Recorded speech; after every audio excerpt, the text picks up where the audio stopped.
And as you all know, my name's Misty, and I sort of head up Seward County Gives, along with some really amazing volunteers. So let's talk about that. Oh, is it going to let me do this? Oh, there we go.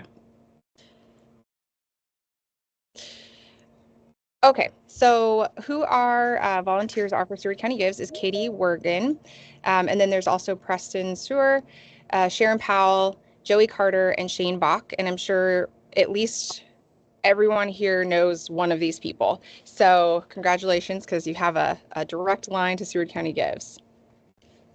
Our mission is to bring the county together as a cohesive community during a week of giving, and we're doing this by increasing your opportunity for funding and then just overall awareness of what the work is that you guys are doing. So our main goals are obviously to increase that awareness, to increase the number of donors for your organization, and then to engage more donors in general in Seward County and beyond, because we do have donors from outside of the county, on the ongoing projects and efforts that all of you are doing. And at any point in time, if you have questions, don't feel free to interrupt. All right, so to participate in Seward County Gives, you must, and this is just sort of a list here, so you must be an active 501c3 or equivalent, like a government entity, or you must be sponsored by one, so partnering with one. And the reason for that is the way that the funds are distributed, they have to be distributed back through either one of those government entities or a 501c3. New this year, we are just allowing one giving page per EIN. And so what that means is if you are, I don't know if my friend from BVCA is on, but if you're BVCA and you have 3 really solid, great programs in Seward County, you can have one page and you can say that the funding is going to go to all 3 of those projects. You can tell donors how you plan to split it, but you can have just one page per EIN. The exception for this is bridges, because a lot of the programs in the county do run through bridges. And then also in cities where the city may have, say, like a park project, and then also their fire department wants to participate, we do allow an exception for that. Any questions about that before we move forward?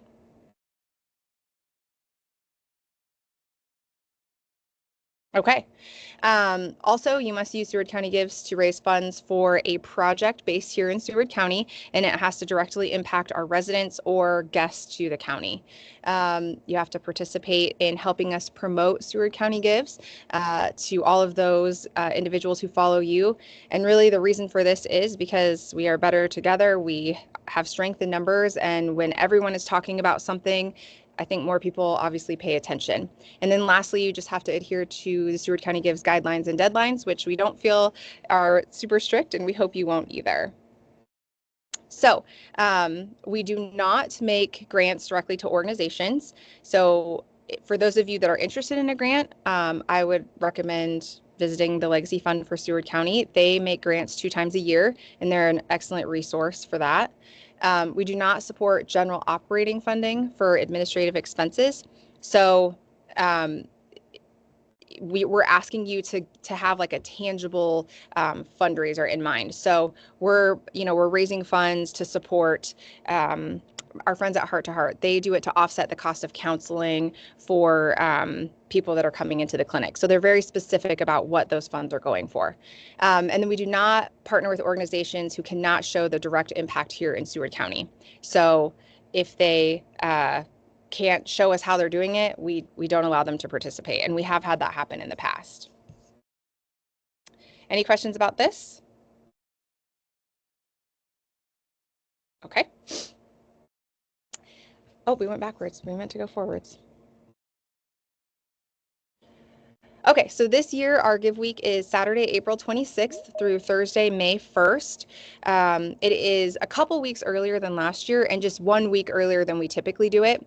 The reason for the change is everybody, there's sports, there's spring sports, there's weddings, there's graduations, and it seems like in the past we've run into those. So we're going to try our best to come up with some better dates and do it just a tad earlier, kicking off again on a Saturday. We've had requests in the past to do Saturday, Sunday, and then wrapping up on that Thursday like we always do.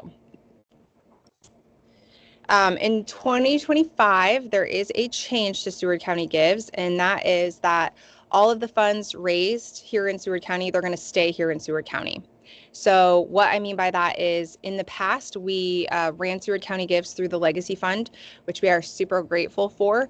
But that limited our ability to keep the fees associated with giving as low as we possibly could. So this year, we are our own 501c3. And so all of the funding will be dropped right here in Seward County into a local bank account, and then it'll be distributed back that way. So in the past, you've gotten two checks, like one from Legacy Fund and one from Firespring. This year, you will just get one check, and that will come from Seward County Gives. Legacy Fund, nothing is changing there. They're still big advocates, big supporters. We're still working directly with them, but we've made this change just to, again, keep those fees as low as possible for you. And we'll talk about those fees just a little bit later. Oh, that did not look like a pretty screen. So something got messed up there. So again, keeping our funds local, I don't know what happened to my screen here. Sorry. Okay, so our 2025 giving platform is also going to be a little bit different. In the past, we did use Firespring. And again, just an effort to keep all of the costs and all of those fees as low as possible. We are changing that.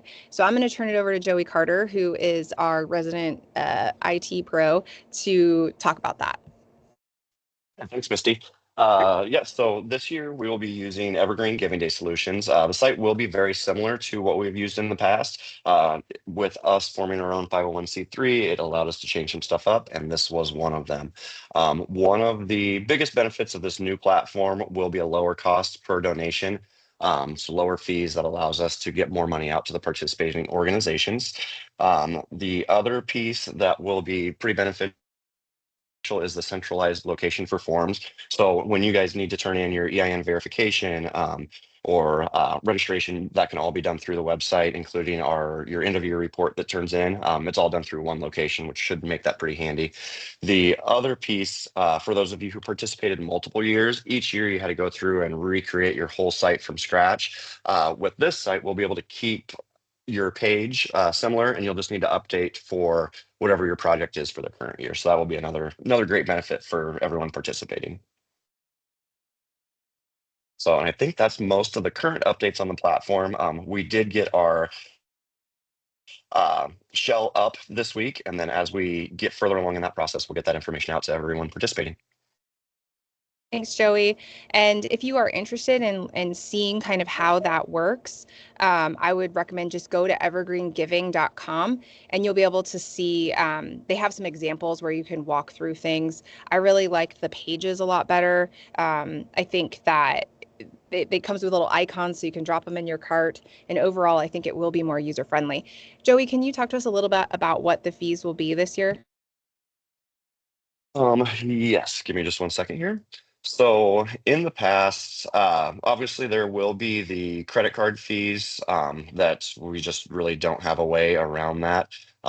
This year, I think our fee, we talked right around 2% will be the fee, whereas in years past, the fee outside the credit card processing was closer to that 4%. Right. Thank you, Joey. So again, that's just us paying our credit card processor. If you give online or if you give offline, it doesn't matter. The fee will still be 2%. And again, that's just keeping it as low as we possibly can. And it is a significant difference from last year. I believe it was 4% and then a transaction fee of 30 cents each. So that can really add up, and we are trying our best to keep that to a minimum. Any questions about the platform or the fees?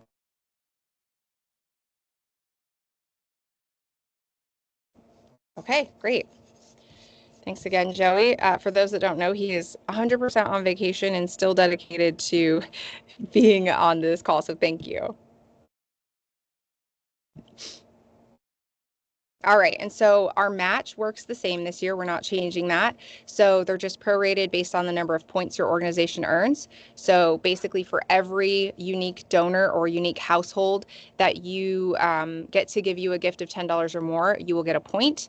And then basically those points are divided through a formula, and it makes sure that every single participant in Seward County Gives gets a piece of that match. So it doesn't matter if you get 5 donors or 500 donors, you're definitely going to get a piece of it. Obviously, if you get 500, it's going to be larger, but it's just encouraged to get donors to give to you to help you get some of that match. And so speaking of that match this year, our goal is 40,000, and that's similar to last year. And I do think that we will meet and or exceed that. So really excited and looking forward to that. Really grateful for all of the partners that we have in Seward County that contribute to that match. So our events this year are also a little bit different. So we will be doing a drive at Walmart. And so what that is it's a booth, and it will be that Sunday after we start. So the second day on the 27th, our Seward County Gives Board will be out at Walmart all day long talking about all of the projects that are participating. And so if you want to share information at that event, make sure you're getting it to a member of the board prior. And we will basically put it out on our table. We'll offer it to people who are interested in learning more, and we'll hope to chime up some donations for those individuals that are headed into Walmart. We don't always see everybody during the week at Lunch on the Lawn because some of our residents live or work in different communities. I didn't mean live, I meant work in different communities. And so they're not always there in the middle of the week. So this is just a second opportunity. The second event will be Lunch on the Lawn. It is going to be Tuesday, April 29th from 11 to 1. That is the same event that we've had the last couple years. We have really lucked out with weather in the past. And so fingers crossed that happens this year. If weather is an issue, we will move it inside, and we will still have it on the 29th. And we'll do the same thing that we always have. We'll give away additional prizes. We'll have the radio station there. We'll provide lunch to those that are willing to donate. And overall, it's a great opportunity. 2 more things this year is Daylight Donuts has agreed to help us in communities that want to earn some extra dollars. And so what they will do is they'll bring their trailer out and they'll sell donuts for 3 days during the week. And in each of the 3 days should be in a different community. And so they've given us basically Sunday, Monday, Tuesday, I believe are the dates, or it might be Monday, Tuesday, Wednesday. I'll have to confirm. But what we're asking is that each community, and so you'll see the last item here, the community day, we ask that each community pick a day of the Gives week to really highlight all of the work that's being done in your community. So you'll hear a little bit later on from Katie Wergen about Milford and how Milford Kiwanis sort of did something like that last year. I know Utica does that as well. They sort of pick a day and all of the organizations come together to do something in their community that day, and it will benefit all of the participating organizations. So once you talk to those other organizations in your community, figure out who's doing what, think on a day that it would work best for you, and then let us know, and we will mark that down. So the idea here is that someone could go participate in Milford on Monday, run to Utica on Tuesday, be in Seward on Wednesday, and maybe hop over to Beaver Crossing or Garland or Staplehurst on Thursday. And so that's really our goal here. We want an opportunity to have people go everywhere to see all of the work that you're doing. Any questions on Daylight Donuts, the Walmart Drive, the Community Day, or Lunch on the Lawn? And I want to say, I think this will be especially beneficial for Seward because I will tell you, I try to get to every single event every single year, and I love them all. But in Seward, sometimes it's really hard because there's so much going on and there's so many really fun things happening that I think our residents are having to choose, right? And so this is a way to just bring everything together into one big fun event. Okay. So how we are promoting you. So we obviously partner with all of our local news resources, Blue River Buzz, Daily Slice. We make sure that we provide all of the information to the paper. They do a amazing job at highlighting you and highlighting the projects that you're doing. Last year, they did an insert for us. I suspect they'll do the same thing this year, and they really do want to get the word out there about your projects. We also work with Haley Balin to produce our marketing materials. She is fantastic. She redesigned everything for us last year, which was colorful and fun. She's doing the same thing this year, so we're really grateful to her. Obviously, social media is big as well. So, all of you remember the reports we asked you to turn in. These play a really critical role in telling those stories. So last year we did did you know that because of you, this has happened, right? Or because of you, that has happened. And we received so much interaction on those posts, more than any other post, because people are actually able to see their donations coming to life through the work that you're doing. So that's how we use those reports, and that's why we ask for them. And then obviously at the radio, we'll be partnering with 103.5 and 104.9 again to get the word out before and during Give Week again. And if you all have any ideas of other ways that we can do this, let us know. Joey graciously went on Pure Nebraska last year for us and talked a little bit about it as well. So we'll continue to seek those opportunities. So how you can promote you, this is really important here. We like to share success stories from each year when we do this. And so I'm going to turn this over to Katie Wergen, who's going to talk about Milford Kiwanis. Thank you, Misty. So I was asked to talk about our project last year, which was our handicap swing that we partnered with Milford Public Schools with. And so we raised funds for that. And some of the things that we did in our community to just, raise some more funds and be out in the community was with the Daylight Donuts that Misty talked about. We had asked them to come to Milford. They already come here regularly and park at our senior center. So they were able to give a percentage of their sales back to us. And then for the last couple of years as well, we've partnered with Pizza Kitchen and usually pick a buffet, whether that be a Thursday evening buffet or our Sunday lunch buffet. And Roger's always been super generous and giving back a percentage of that as well. We've also helped out at Pizza Kitchen by cleaning the tables or helping with deliveries and those types of things. And then last year, we also had a s'mores event in Milford, and we included the other organizations in Milford that were raising funds as well. And so we had the sticks, the chocolate, the marshmallows, the graham crackers, and then the fire. We had some games as well that people could play and just come all together and learn about our project. So we are super excited to announce that the handicap swing at the Milford Elementary School is actually going to be installed hopefully next month. So just wanted to share that information. And if you have any questions, feel free to reach out to me. Thank you, Katie. That was a great explanation. And I loved the s'more event because and Kylie, you were a big part of this too. I saw you on there. Every organization had like a different s'mores like stuffer. So there was like Reese's and regular chocolate, or there was like did I see Peeps or something last year? I don't know. There was a lot of different sort of toppings, and it was delicious, and it really was fun. Just seeing everybody come out and have a good time. All right. And I think that event, that event just worked really well because you had to go to each station, and then that's where you could learn about the different projects. That's right, because you had to get like your stick at the front, and then you got graham crackers here, and then maybe marshmallows here, and then your like stuffer right at another one. I remember that. Yep. All right, thanks, Katie. So we are going to also hear from Wes. Wes, if you're gonna have to say your last name, I don't even want to hurt it because I'll feel guilty. Is it Robotham? It's Robotham. Oh, yep. So close. Okay, perfect. Wes is going to talk to us a little bit about the unique things that Seward United Methodist Church have done over the last couple years. They seek an additional match, and I think that works really well for them. So I'm going to turn it over to you, Wes. Yeah, thank you. So I'm Wes with Seward United Methodist Church. Our project is our South Addition that made our building more accessible, including a covered drop-off, new and improved restrooms close to our sanctuary, and allowed for more ministry spaces for our Bright Beginnings Child Development Center, as well as other projects like we house the Seward Food Net Ministry here, so they have their own dedicated space now because of the project.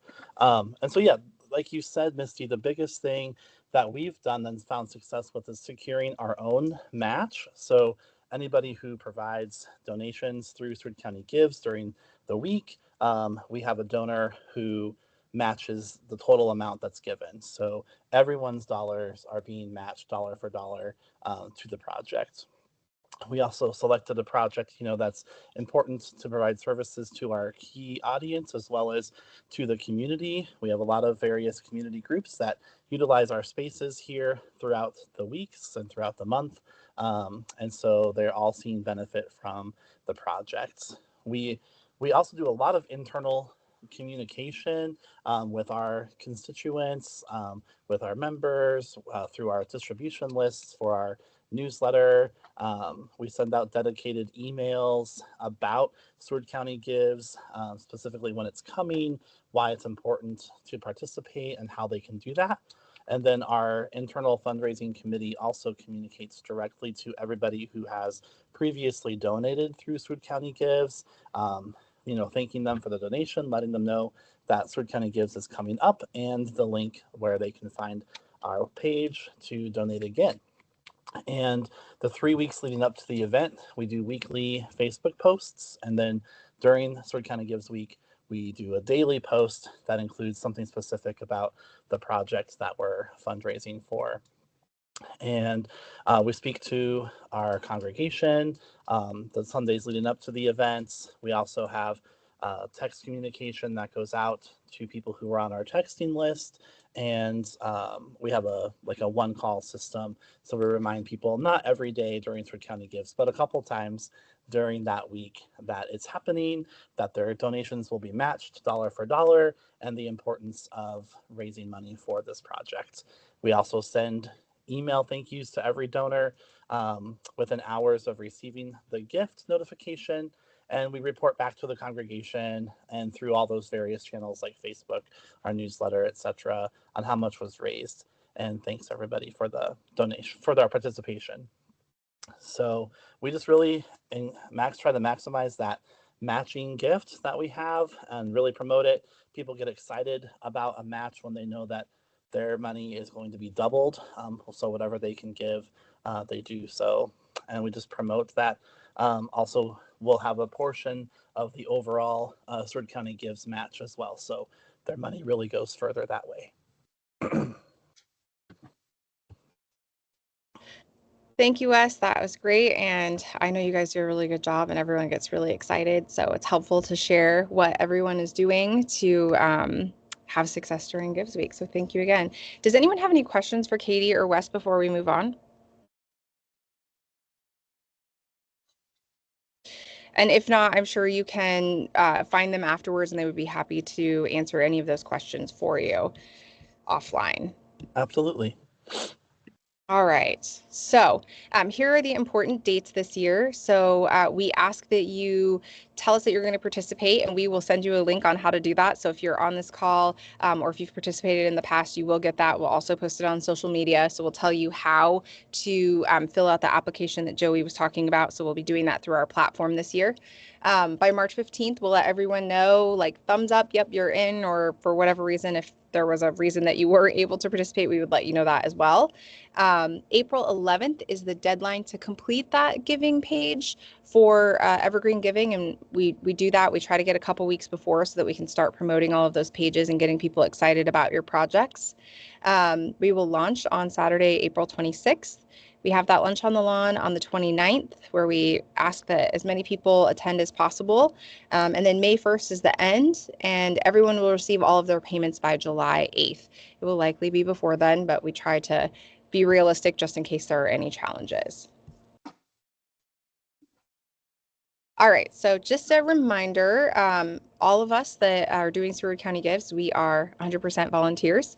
Our board really is here to make a difference. A lot of them are associated and affiliated with different organizations and nonprofits, just like myself.